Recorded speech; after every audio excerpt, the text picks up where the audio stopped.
Bonjour, cette chaîne, c'est encore Église, puis bien dans notre Seigneur, qu'il vous comble de toutes ses grâces et vous accorde une pleine espérance en ces temps de la fin. Oui, nous devons en parler. Nous sommes dans les temps de la fin. Tous les signes sont évidents et nous devons vraiment veiller et prier, mes frères et sœurs, afin de ne pas tomber en tentation. Beaucoup de chrétiens sont endormis. Ils se disent que oui, Dieu viendra un jour et puis c'est dans la parole, on ne sait pas quand, on ne sait pas l'heure, mais on sait qu'il viendra un jour et que ce jour semble être très lointain. J'aimerais vous dire ceci. Notre Dieu est un Dieu qui connaît toutes choses. Il est le Dieu de toutes les circonstances. Il nous a donné la parole dans Matthieu 24 de nous préparer.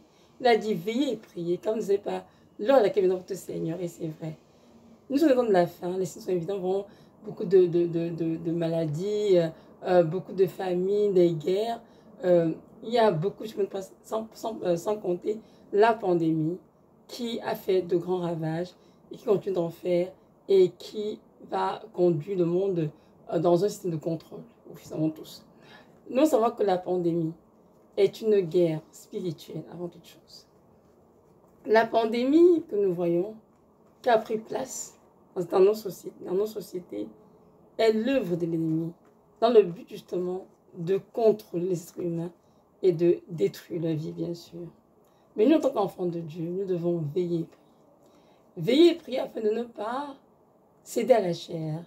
Car avant l'enlèvement de l'Église, nous avons fait face à beaucoup de choses, beaucoup de persécutions, beaucoup de tentations. Parce que dans ce monde, beaucoup d'événements vont prendre de place. Des événements qui vont dans la société. Et nous devons absolument faire attention de ne surtout pas céder au nouvel ordre mondial. Il y aura beaucoup de règles qui vont sortir, beaucoup de lois qui seront mises sur pied dans le but justement de contraindre les personnes soit à se vacciner à cause de la Covid, soit à prendre la puce. Alors si un chrétien n'a pas le temps de prier pour se préparer adéquatement face à ces événements, il pourrait être tenté de vouloir céder aux lois émises par le nouvel ordre mondial. Et ce sera dommage pour ce chrétien. Parce que s'il s'y soumet, ça se pourrait qu'il ne voit plus la face du Seigneur. Il sera dans la lumière du Seigneur. Donc, mes frères et sœurs, je nous encourage tous à prier pour nous-mêmes, pour nos enfants, pour nos familles, pour nos amis, nos collègues et tout, afin que nous soyons préparés tous à affronter ces moments difficiles qui vont sévir sur terre. Nous devons garder l'esprit que peu importe les voix qui sont émises, peu importe ce qui sera exigé par les gouvernements, nous devons toujours choisir ce qui glorifie le Seigneur Jésus-Christ.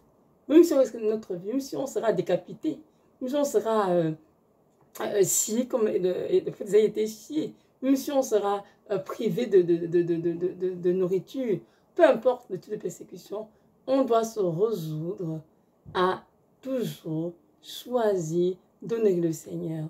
Et pour y arriver, mes frères et sœurs, c'est pas dans la chair qu'on y arrive, c'est vraiment par la prière. Souvenez-vous que lorsque Jésus-Christ était dans le jardin de Gethsémani, avant d'y aller, il avait amené avec lui Simon, Pierre, André, non, Jacques et Jean, pardon. Et justement, durant dans un Gethsémani, il est allé prier 3 fois. Et on dit qu'à chaque fois qu'il venait de la prière, il a trouvé qui Simon, Pierre et ses deux autres disciples endormis. Et il a dit, Simon, tu dors. Et il a dit, oh, veillez et priez, car la chair est bien disposée, mais l'esprit est bien disposé, pardon, mais la chair est faible. Donc Dieu disait à Simon, il faut prier, Simon, il faut veiller, parce que tu sais ce qui t'attend demain. Parce ce qui t'attend demain, c'est quelque chose de difficile. Et il faut que tu sois assez fort spirituellement pour pouvoir faire le bon choix. Il a dit donc, veillez et priez afin de ne pas tomber en tentation, car l'esprit est disposé, mais la chair est faible. Et ce verset est tout aussi valable pour nous aujourd'hui, nous les chrétiens, qui sont en train d'affronter le temps de la fin. Donc, ça va que les événements vont aller crescendo. Déjà pour la Covid-19, il y a le vaccin qui a été mis en place, et beaucoup de gens se vaccinent. Mais il y a beaucoup de chrétiens qui sont face à un dilemme. Qu'est-ce qu'il faut choisir? Est-ce que je me vaccine pour entrer dans les normes de la société? Oui, il faudrait que je ne me vaccine pas. Que dit le Seigneur? Etc. Comment je sais pour ma part que le Seigneur a dit que le vaccin que nous voyons est vraiment l'œuvre de l'ennemi pour contrôler les vies humaines et pour détruire les vies humaines. Donc il nous interpelle tous, nous tous qui sommes ses enfants, à nous soumettre à lui. On a prié de prier les 191 pour la protection. On n'aura rien. Priez pour nous et nos familles. Le vaccin a beaucoup de vices cachés. Et c'est plus tard que ceux qui l'ont pris vont voir ses effets dans leur vie. Donc c'est important que nous, enfants de Dieu, de ne pas nous soumettre aux lois de ce monde, mais vraiment faire confiance en Dieu. Chaque chrétien doit avoir une telle relation au Seigneur que peu importe ce qui se passe autour de lui, qu'il ne craigne point, mais qu'il ait une ferme assurance que Dieu le protège, que Dieu est avec lui. Car Jésus est notre rocher protecteur de tous les agneaux de la Bible.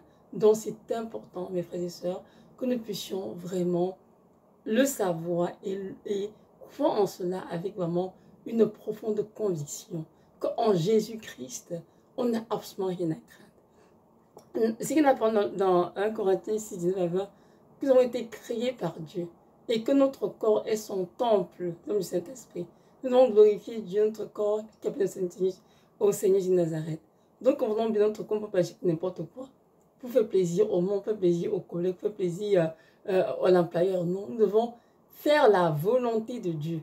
Donc, chacun a prié et agir avec une pleine conviction. Parce que dans la parole, que tout ce qui est conviction est péché. Donc, nous devons prier tous et faire exactement ce que Dieu nous demande de faire. Les événements sont dans les crescendo. C'est sûr que plus on va avancer, il y aura beaucoup de lois qui vont prendre de place dans plus de sociétés. Et ces lois seront là pour pousser les chrétiens justement à se compromettre, à se vacciner et à prendre la puce. Ils ont tous très bien que ceux qui prennent la puce, c'est fini pour eux. Donc, nous devons prier. Si ces événements dont je parle, nous sommes encore sur terre, que nous puissions y faire face avec courage, persévérance et de refuser des choses dans le but de gouverner ce Seigneur. Si maintenant c'est après nous, c'est que ce soit à tous nos enfants, que notre Dieu les fortifie et qu'ils soient bien enseignés pour ne pas se laisser compromettre, mais pour vraiment refuser les œuvres des ténèbres. Sachons bien que ce qui est la parole, qu'on ne se trompe pas de Dieu, tout ce que l'on aura semé, c'est ce qu'il va récolter. Donc si nous avons peur et qu'on se mette à prendre le vaccin ou la puce pour de peur d'être persécuté, ben nous comprenons bien que nous avons assisté de cela, la corruption, c'est-à-dire la mort, l'enfer, tout simplement. Donc nous sommes dans des temps où nous devons beaucoup prier et nous appuyer sur le Seigneur, sur sa grâce, pour nous aider à ne surtout pas céder à la chair. Je reviens sur Simon-Pierre dans Gethsémani. Donc Simon-Pierre a dormi avec les deux autres disciples de Jésus-Christ. Et vous vous rappelez que le lendemain, lorsque Jésus-Christ a été arrêté, lorsqu'on a interviewé Pierre, Pierre a nié, il a dit, je ne connais pas cet homme-là, alors qu'il était Jésus tous les jours. Et Jésus avait dit bien auparavant, avant que le corps n'ait chanté 3 fois, Pierre, tu vas me régner.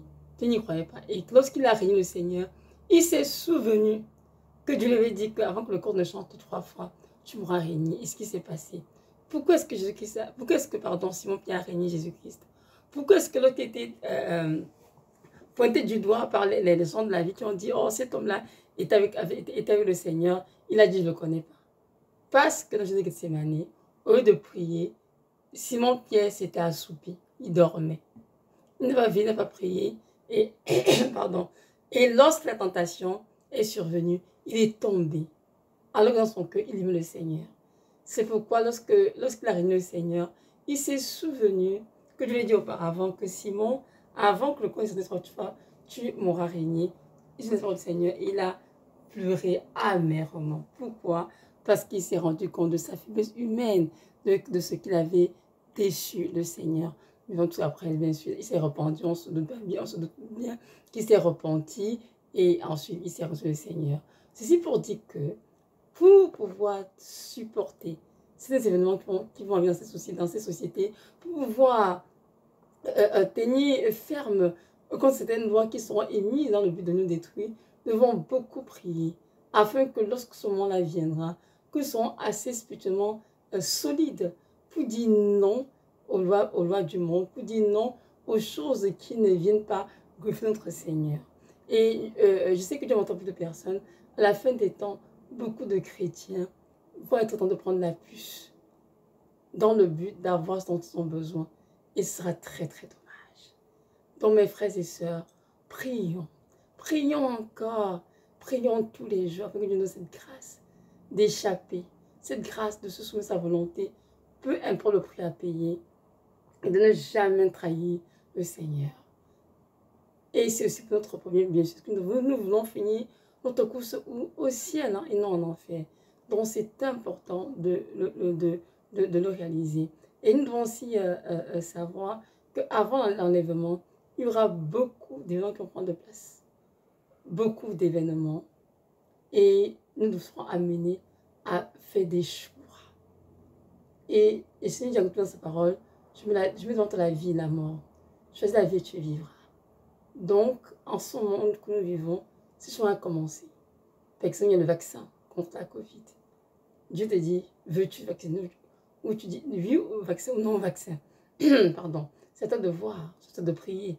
Parce que ce que ton Dieu dit dessus. Mais c'est sûr que pour ma part, j'ai prié, mon Dieu m'a répondu. T'as de vaccin, mon enfant. Ne te souille pas avec les œuvres des ténèbres. Donc moi, je me souviens pas avec cela. Et je prie, je fais confiance dans mon Dieu qui me protège, ma famille et moi. Donc c'est à vous de prier, d'entendre la voix de Dieu et de mettre ça en pratique pour vous et vos propres vies dans votre maison. C'est important. Il ne faut pas faire les choses par suivisme. Il ne faut pas faire les choses parce que vous avez peur. Il faut faire les choses parce que vous êtes convaincu que c'est ça que Dieu attend de vous. C'est très important. Il y a beaucoup de chrétiens qui sont dans l'ignorance. Il n'y a pas beaucoup d'événements de la fin des temps. Mais c'est important que nous puissions prier tous les jours. Que Dieu nous sorte de l'ignorance, qu'il nous instruise, que nous sachions bien ce qui nous attend, afin de nous y préparer en conséquence. Donc voilà, que notre Dieu nous fortifie, qu'il nous donne cette grâce de prier et de toujours chercher à le glorifier dans toutes choses, dans les petites comme dans les grandes, sachant que nos corps lui appartiennent et que ce sont les temples du Saint-Esprit. Donc voilà, soyez richement bénis. Shalom.